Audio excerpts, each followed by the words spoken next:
At WinOwl, we tell stories that don't always end well, but almost always leave something burning inside you.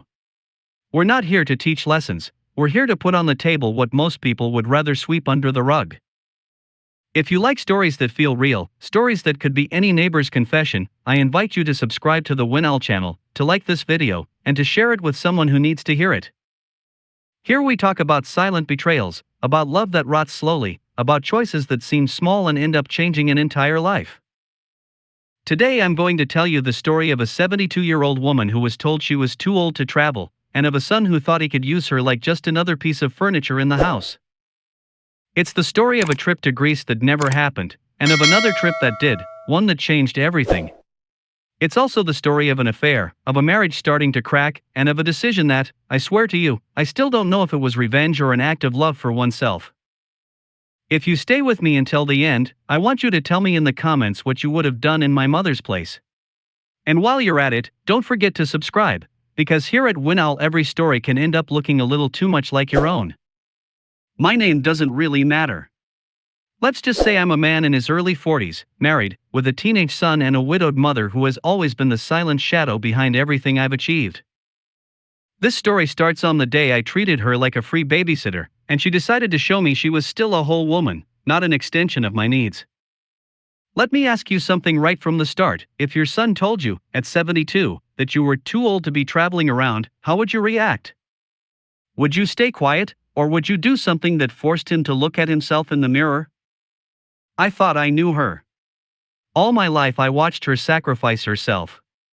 She worked cleaning other people's houses while my father broke his back in construction, also I could study, so I could be somebody. That phrase is etched into me, so that you can be somebody. As if she weren't. As if scrubbing toilets and taking care of other people's kids automatically put her on a lower level. As the years went by and my father died, my mother kept orbiting around my life. She'd come over on weekends to cook, to see her grandson, to water the plants, to check that the light bulbs were working. She never asked for anything. Sometimes she'd say she'd like to see Europe just once, but she'd always brush it off with, "What for now, anyway?" I thought she was joking. Or maybe I needed to believe she was joking so I wouldn't feel responsible. My wife, Laura, and I had been dreaming for years about a trip to Greece. She's obsessed with those photos of white houses with blue domes, the crystal clear sea, the sunset in Santorini. At night, after our son fell asleep, she would rest her head on my chest with the glow of her phone between us, scrolling through pictures of beaches and ruins. Sometimes, in those moments, I take the chance to check my messages on the other phone. The work one. The one that was almost always on silent. That's where Daniela was. Daniela was, how do I say it without dressing it up? A co-worker. 10 years younger than me, a quick smile, expensive perfume, and a way of looking you in the eye that made you forget what you were saying. We started with work emails, then harmless coffees after the office, then late-night messages. You know how that story goes, right? Tell me something, do you think infidelity starts with a kiss, or long before that, when you're already carrying secrets in your own pocket? I started cheating on Laura long before I ever touched Daniela. I betrayed her every time I deleted a chat, every time I dimmed the screen when she walked over. Every time I said, "It's the work group," when it was just one person asking if I'd gotten home yet. I'm not going to describe anything explicit, there's no need. I'll just tell you this, one night we ended up alone in the office. The hallway lights were off, the city behind the glass looked like a swarm of sick fireflies, and Daniela came up to my desk with a coffee in her hand. She leaned forward a little, resting her hip against the edge, and her blouse slipped a centimeter, just enough for me to see the strap of black lace peeking out. The smell of her perfume rolled over me like a slow wave. I felt, more than saw, the shadow of her breasts under the fabric, the subtle rise and fall of her chest as she breathed. Nothing serious happened that night, if by serious you mean something you could catch on a security camera. But there was a moment when her hand brushed mine over the keyboard, and it stayed there a second longer than normal. The heat of her skin climbed up my arm like someone had injected me with something. That's when I crossed the line. I knew it. And even so, I kept going. Why am I telling you all this if this is supposed to be a story about my mother and a trip to Greece? Because nothing that happened afterward makes sense without that double life I was living. Because the trip, for me, was also a way to run from my own guilt, to distract Laura, to buy time. One day, finally, we were able to book it. 2 tickets to Athens, a hotel in Santorini, a full week. I pulled out the card, took a deep breath when I saw the total, and hit confirm like I was gambling with someone else's life. When I told Laura, her eyes filled with tears. She hugged me tight, with that mix of little girl and grown woman she's always had. I felt her body pressed against mine, the smell of her shampoo, the soft fabric of her pajamas against my skin. And something inside me whispered, "What are you doing?" I didn't answer. Shortly after, the idea came up to ask my mother to stay at the house while we were away. To look after the dog, check the gas, keep an eye on things in case something broke. "It'll be good for her too, she'll have a change of scenery," Laura said. The first time I brought it up was on a Sunday, after lunch. The 3 of us were at the table, my mother, my wife, and me. My son was in his room with his headphones on, playing online.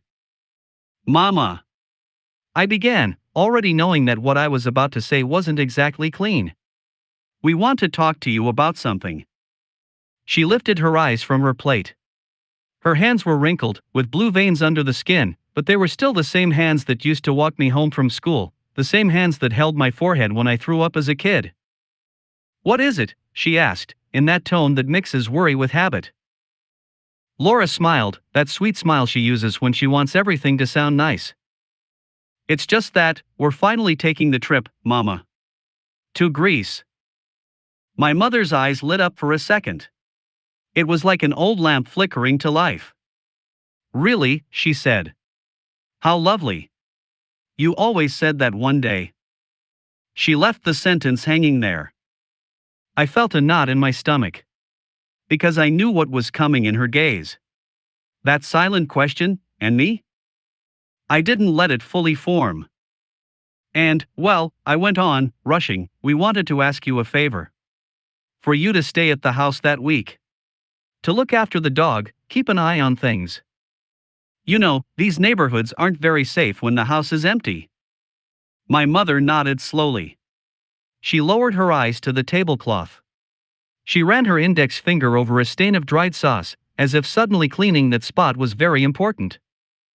"Of course," she said. "That's what I'm here for, right?" The sentence went straight through me, but I kicked it aside. Laura jumped in, nervous. "No, Mama, don't say that. It's just that, the trip's going to be tough, lots of walking, a lot of heat. And you get tired faster now.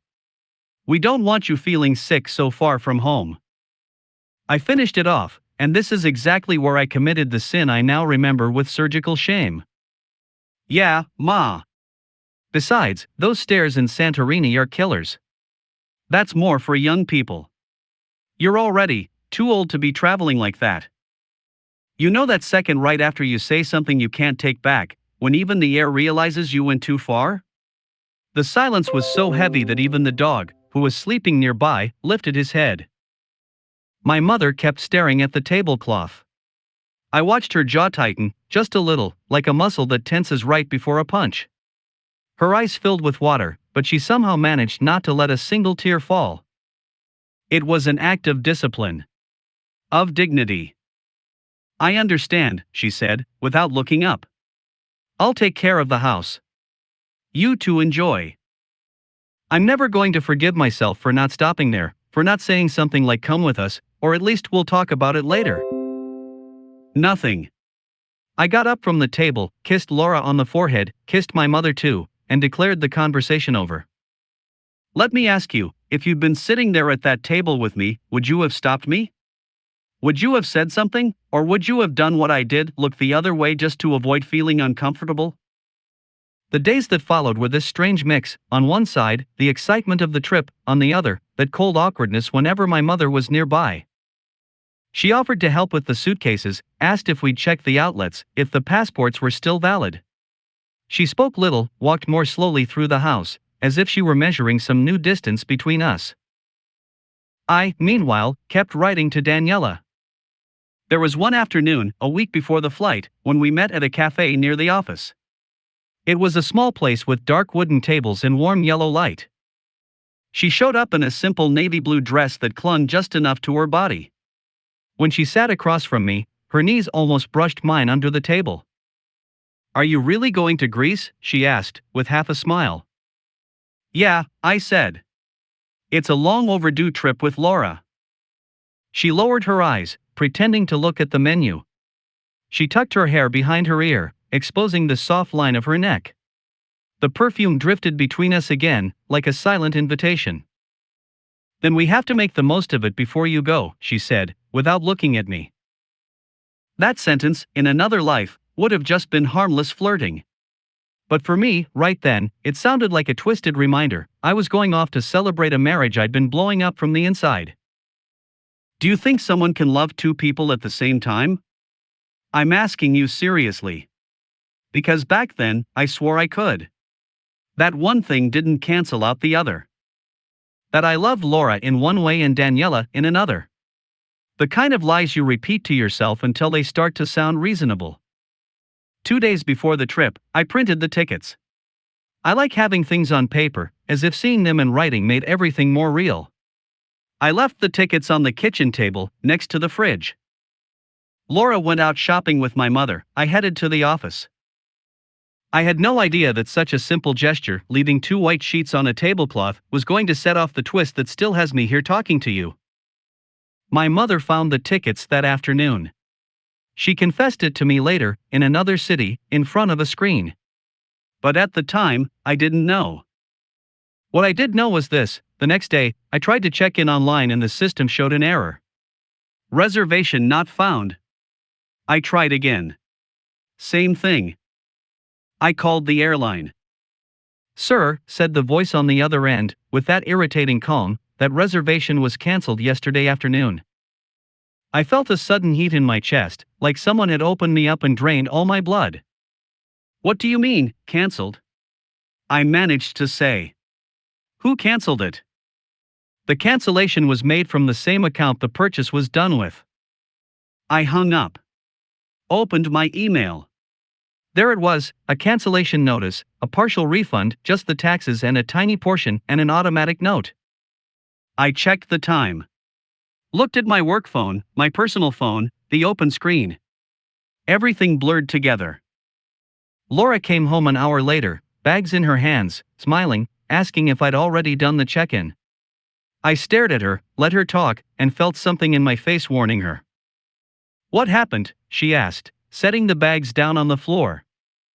I was about to tell her it was a system error. That it could be fixed. That she shouldn't worry. But right then I heard the door of the guest room. My mother came out with a small rolling suitcase, one of those old ones that rattles when it turns. She was wearing a beige jacket over her shoulders, a light blouse, and a blue scarf tied around her neck. Her hands trembled just a little on the handle of the suitcase, but her eyes were strangely steady. "And what's with the suitcase, Ma?" I asked, my voice tighter than I meant it to be. She looked at me the way you look at a child who's just broken something important and doesn't know it yet. "I'm going on a trip," she said. Laura laughed, confused. "Where to, Mama?" My mother took a deep breath. "To Europe." The silence lasted exactly 3 heartbeats. I counted them. 1, 2, 3. "What do you mean, to Europe?" I said. "What are you talking about?" She took a few steps into the living room, dragging the suitcase.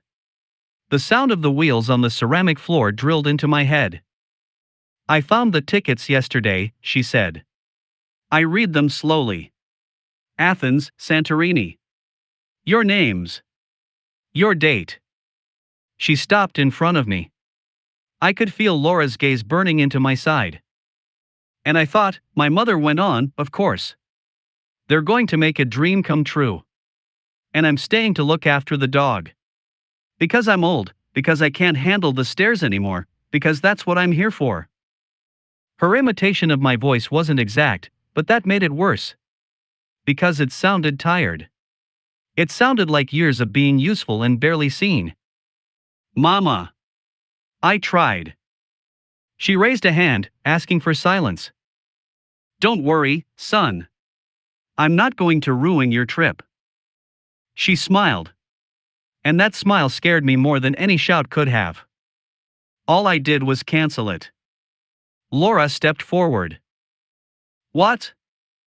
You're not going to Greece anymore, my mother said, looking at her now.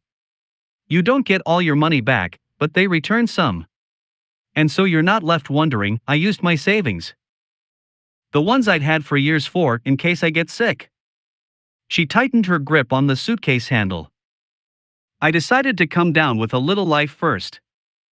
That's when I knew, all at once, who had called, who had canceled the reservation. What did you do, Mama? I said, the mask gone. That trip was important. For you too, she answered. For me too. Just in another version. Laura put a hand to her forehead. What do you mean you're going to Europe? With who? My mother's smile barely moved.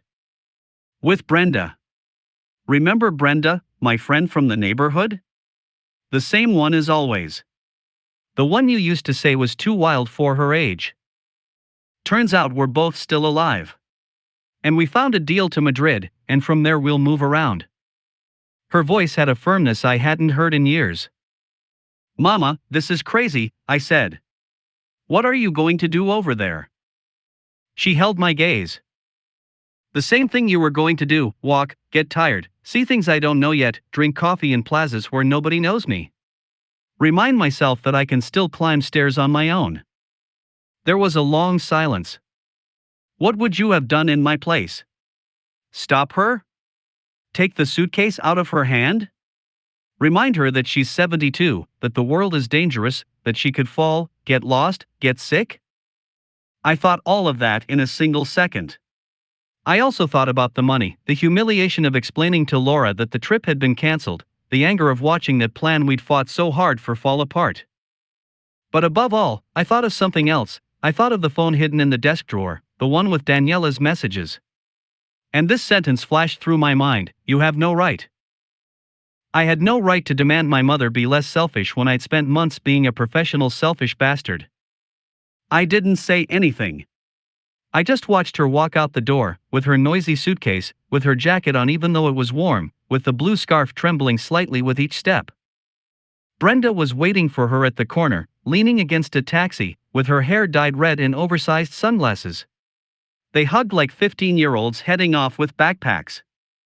From where I stood, in the doorway, the scene seemed almost ridiculous, and at the same time, deeply unsettling. When the taxi pulled away, my life was one thing. When it turned the corner and disappeared, I was already someone else. I just didn't know it yet. The days that followed were a contained disaster. Laura kept repeating that she didn't understand any of it, how my mother could dare, what we were supposed to do now about the money, the bookings, the time off we'd requested. I tried to calm her, to say we could plan another trip later, that at least we had the partial refund.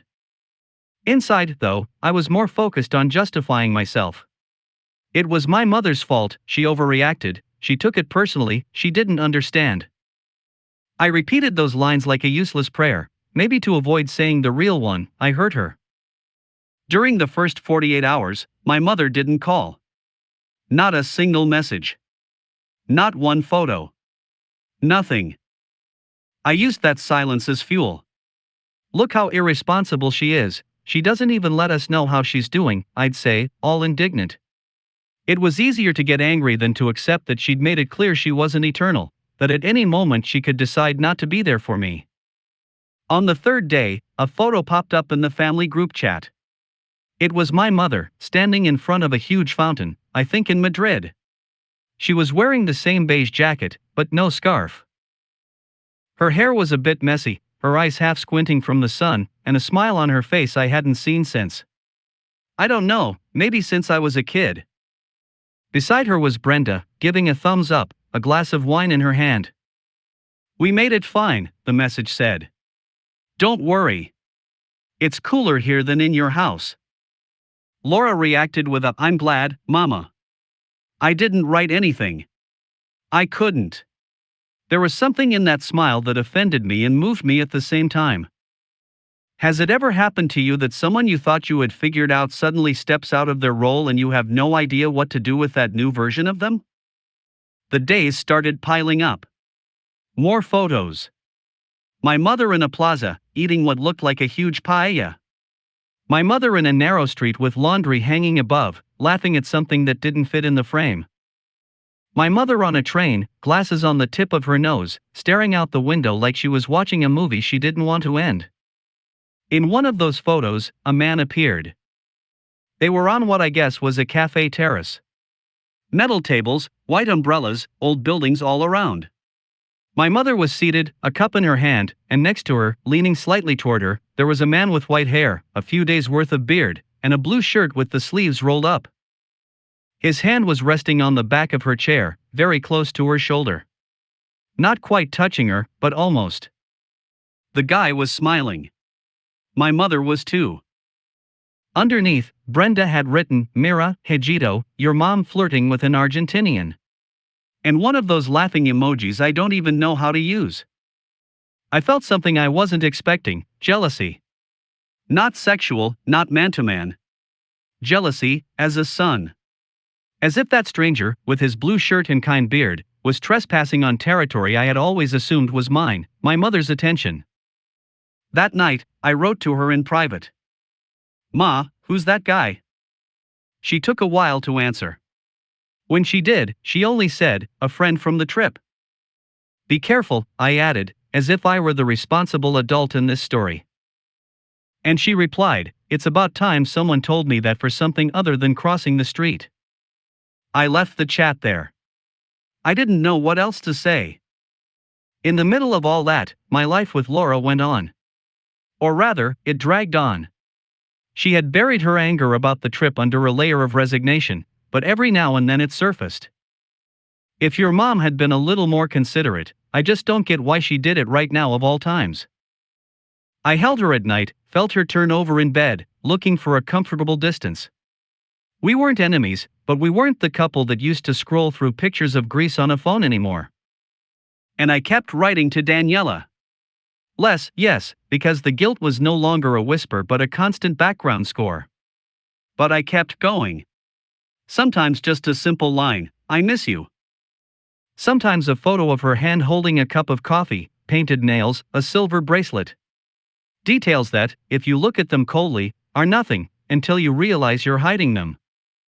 Here's another question for you: if your marriage is already cracked and your mother is on the other side of the ocean living something of her own, where do you place your loyalty first? The climax of all this came one random afternoon. I was in the living room alone, the TV on mute. Laura had gone out to take our son to practice. My phone rang. WhatsApp video call. It was my mother. I answered. The image took a few seconds to focus. At first I only saw an intense blue behind her, then the rail of what looked like a boat, then her face. The wind was messing up her hair. Behind her, the sea. Not just any sea, but that sea you recognize from so many photos, a blue so vivid it almost hurts, dotted with tiny white patches of foam, and in the distance, white houses stacked up a hillside. "Where are you?" I asked, even though I already knew. She smiled. "In Greece." The word pierced my chest like a very thin needle. "How did you get there?" "Train, plane, another plane, ferry." She listed, like reading off a shopping list. "Brenda found a deal. And your Argentinian friend helped us with a few things." She said it like that, your Argentinian friend, as if she'd known him all her life. "Mama, this is too much now," I said, trying to keep my voice neutral. "You canceled our trip and on top of that you went to the same place yourself. What are you doing?" She leaned a little on the rail. The wind hit her face, tugged at her jacket. I could hear her breathing a bit unevenly, I don't know if from excitement or age. "I'm living," she answered, without any pose. "Does that seem like too much to you?" I wanted to tell her yes, that it was irresponsible, dangerous, selfish. But she went on before I could put the sentence together. "I'm calling because I don't want you to be left alone with your anger," she said. "And because there's something I need to tell you." That's when my whole body went on alert. I knew that tone. It's the same one she used when she was about to give me a serious scolding, the kind that changes your behavior, not just your day. What is it? She took a deep breath.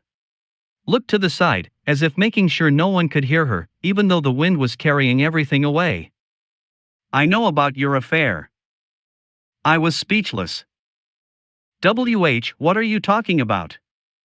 That I know you're cheating on Laura, she repeated, slower. I don't know exactly since when, but I do know it's not just messages. I felt the blood drain from my face. I looked around, as if someone might be listening in on the conversation. You don't know what you're talking about, Mama. Of course I do, she said, with that calm mother's had before the internet. One day you left your phone on the table while I was in the kitchen. It rang. I saw the name of a woman I didn't know.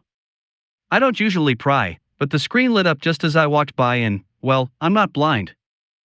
She pushed her hair behind her ear, unknowingly mirroring Daniela's gesture. I read more than I would have liked, she added. Messages, photos, things I don't need to repeat. And before you accuse me of invasive, let me remind you it was an accident. But once you know something like that, you can't unknow it. The seat kept moving behind her, indifferent. Did you tell Laura? I asked, my voice almost breaking. No. The answer was immediate. Are you planning to? There was a longer pause. My heart was beating so hard I could barely hear the wind. No, she said at last. I didn't come to Europe to become the police officer of your marriage. Those words lodged under my skin. Then, why are you telling me now? She looked straight at me, through the screen. Her eyes were a little wet, but there was no self-pity. There was judgment. And something even harder to bear, disappointment. Because I'm far away. And because I need you to understand that when I said yes, that I'd look after your house, I already knew who you were. I swallowed. And you were still going to stay? Yes, she answered. Because that's what I've done my whole life, stay. Endure. Put the house, the child, the husband above what I wanted. She slowly turned around so the camera could show the sea, the sky, the houses. But one thing is putting up with poverty, lack of time, exhaustion. And another, very different thing, is putting up with your own son telling you that you're too old to fulfill a dream he once dreamed with you. I watched her turn back to the camera. That day, when you called me old and left me in charge of your house like I was your on-call maid, I knew two things, she said. One, that you're no longer the little boy I used to walk to school holding by the hand. And two, that I could keep loving you, but I didn't have to keep letting myself be humiliated. I felt her taking me apart, sentence by sentence. Mama, I didn't mean to humiliate you. I know, she said. That's the worst part. You didn't even realize you were doing it.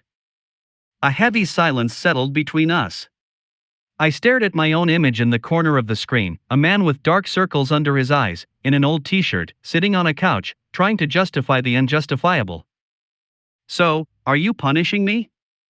I asked, almost like a teenager. She shook her head. No. That's what you need to understand. This isn't about punishing you. It's about choosing. She touched her chest, right where her heart was.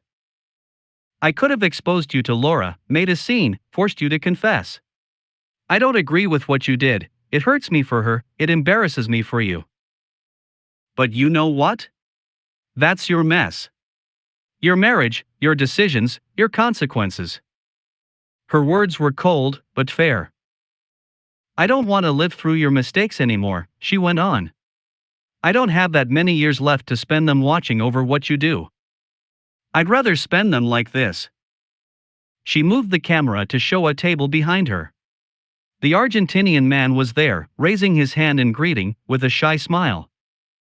His name is Ricardo, she said. He lost his wife 3 years ago. He also has a son who uses him as a chauffeur and an ATM. We understand each other. We talk. We walk slowly. Sometimes he holds my arm when there are too many stairs. The detail was gentle, sometimes he holds my arm. But in my mind it sounded almost scandalous.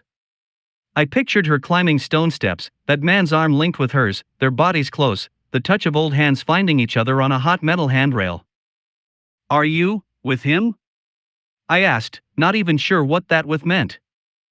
My mother smiled, a small, almost bashful smile. "I'm with myself," she said. "And he's nearby. That's all you need to know." She fell silent for a moment, as if weighing her next words.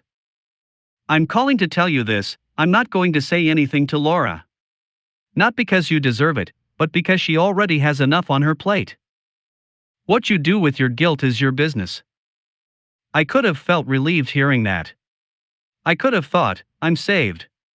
But it didn't feel like that. It felt worse. "And you and me?" I asked. "Where does that leave us?"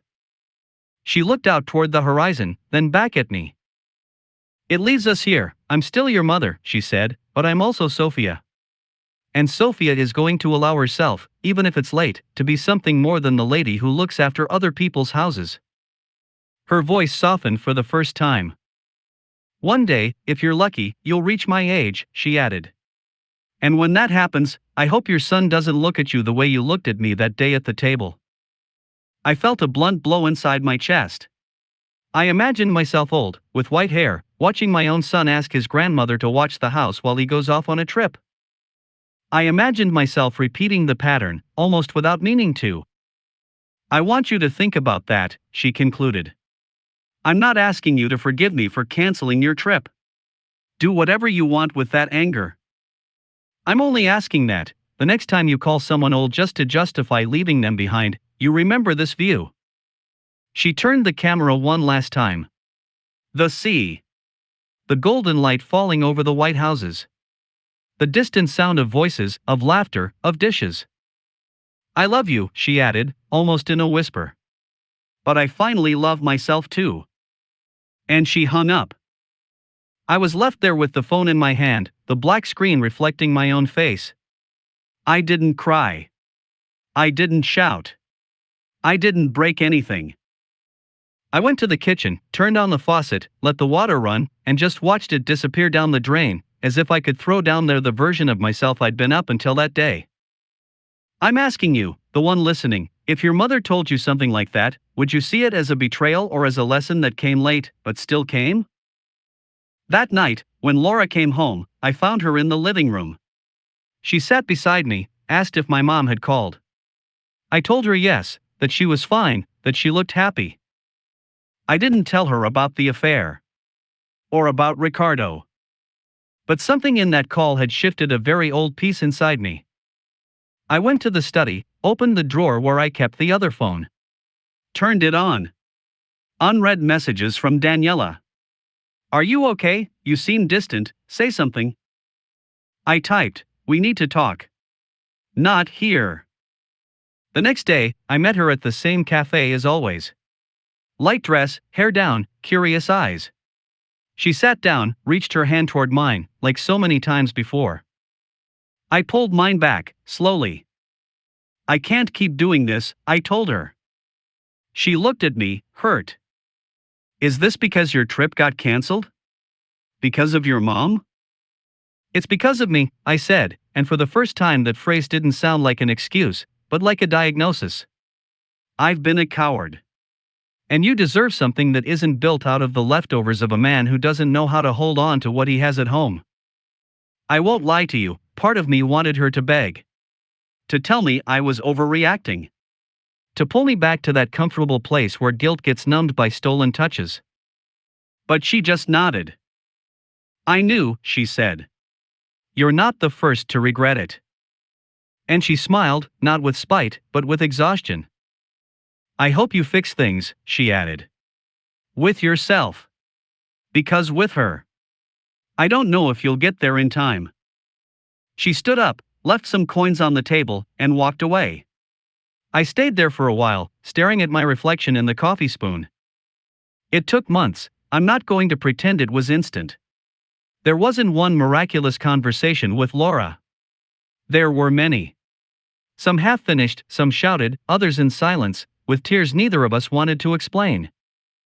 I didn't tell her every detail about Daniela, but I did tell her I'd crossed lines I shouldn't have. That there had been messages, meetings, secrets. I asked for forgiveness not once, but several times, because forgiveness, when it comes, doesn't arrive all at once, it comes in layers. She didn't leave. She didn't hold me like before either. We still sleep in the same bed, but there were weeks when it felt like territory divided between two countries in a Cold War. Sometimes she touches my back in the middle of the night, like someone testing the temperature of the water before getting in. Sometimes she turns away, tired. We keep going. I don't know where it will end. What do you think? Can an affair really be forgiven, or do you just learn to live with the crack? My mother came back from Europe 2 months later. I went to pick her up at the airport. She was thinner, tanned, with a strange shine in her eyes. Brenda came with her, talking nonstop, dragging 2 suitcases full of cheap souvenirs and, I'm sure, expensive memories. Ricardo didn't come. He stayed over there. Maybe they'll see him again, maybe not. I don't know. I didn't dare ask too much. On the drive back, there was a comfortable silence. My mother looked out the window, smiling to herself now and then, like someone replaying a movie they're afraid of losing. Did you have a good time? I asked, feeling how ridiculous the question was. A lot, she said. My knees hurt, my back hurt, my soul hurt, but in the good way. She laughed softly. I realized I'm not too old to walk, she added. I was just tired of always walking in the direction other people wanted. I didn't know what to say. When we got to her apartment, I helped her with the suitcases. She opened one, took out a small bag and placed it in my hand. For you, she said. Inside was a smooth white stone, streaked with blue. I found it on a beach, she explained. I was holding it when I thought of you. I don't know why. Maybe because stones take a long time to change, but they do change. I looked at her, the stone resting in my palm. I'm sorry, Ma, I said at last, no embellishments. For the trip. For what I said. For not seeing you. For everything. She held my gaze for a moment that felt endless. I've heard you, she answered. Now I want to see what you do with that. She hugged me. It wasn't a movie hug, one of those where everything magically heals. It was a real hug, a bit awkward, bones bumping, a smell of cheap lotion and clothes that had been in a drawer too long. But in that hug there was something new, a boundary. She wasn't the mother willing to erase everything just to avoid losing her son anymore. She was a woman who knew she was worth something, even if I'd taken too long to see it. Today, as I'm telling you this, she's planning another trip with Brenda. Not so far this time, she says, maybe down south, maybe a town with mountains and hot springs. Sometimes I overhear her on the phone with her friend, laughing, mentioning places I never bothered to ask if she wanted to visit. I still haven't told Laura everything about that call from Greece. I only told her my mother was okay, that she'd held up a very uncomfortable mirror in front of me. Maybe one day I'll tell her that it was my mother who, without meaning to, forced me to make choices I'd been dodging for years. Sometimes, when I'm alone in the living room, I take the white stone, roll it between my fingers, feel the cold blue veins against my skin. I wonder if one day my own son will remember something like this about me, not my mistakes, which will surely be many, but my attempts not to repeat them. And I go back to that line from the video call, with the C behind her, I didn't come to Europe to become the police officer of your marriage.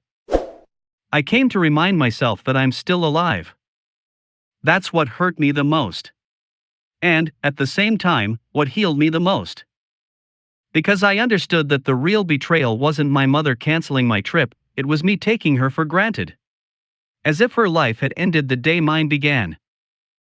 I'll leave you with this, and I really do want you to answer me in the comments. Do you think my mother crossed a line by canceling our tickets and going to Europe, or did she do what anyone with a bit of dignity would have done? Was there another way to teach me what I refused to see? Would you tell Laura everything you know, or would you respect my mother's decision not to be the police of my marriage? Write and tell me what you would have done in her place. What advice you'd give a son who, like me, thought he was an adult way too early and ended up learning the hardest way. And if this story made you think about your own mother, your partners, your secrets, I invite you to subscribe to the WinOwl channel, to like this video, and to share it with someone who needs to hear that you're never too old to choose yourself. Because in the end, what hurts most isn't age, it's realizing how long we let other people decide for us. And that, believe me, is a wrinkle you can't see in the mirror, but you feel it every night before you fall asleep.